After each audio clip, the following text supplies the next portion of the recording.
Thank you, Nick, and hello everyone. It's a delight to be here, I have to say. When I'm let out of my office in London to visit where the real work of citizens advice takes place, I get out and about and visit a number of bureaux, a number of facilities, sit in on a number of advice sessions.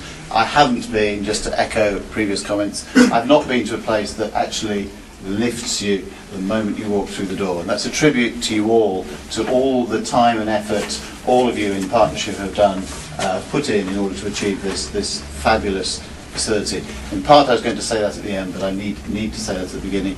I want to say thank you as well, because they might just not get on this list, to the designer and painters who are here, who've done a fabulous job. I was struck by how good that was, so thank you guys.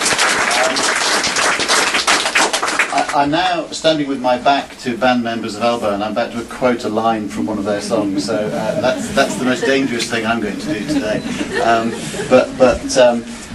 There is a line, and this is hopelessly out of context, guys, so I apologise for that, but it fits for my purposes here and now.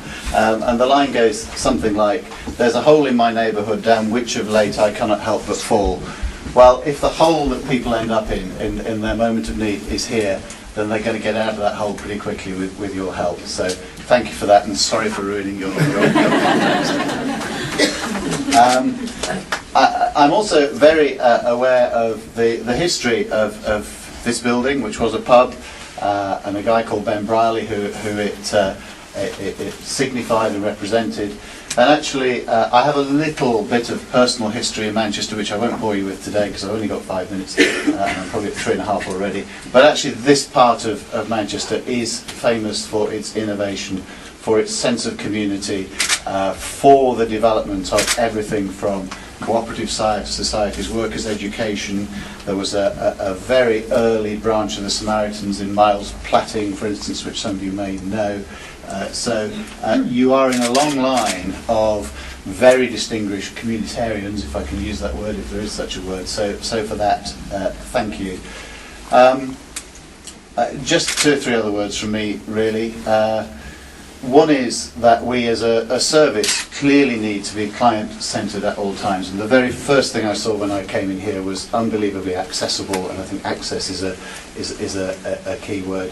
You are clearly designing services which are accessible here, accessible remotely, accessible in community locations, and that has to be what our clients need, and you're leading the field in that regard.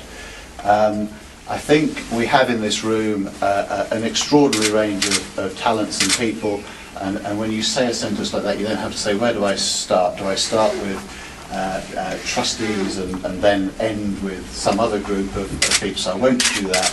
There's a long list of you. You all represent different constituencies, but at the heart and the backbone of our service are volunteers who give their time, who understand the community, who have tremendous skills. So thank you in particular to volunteers.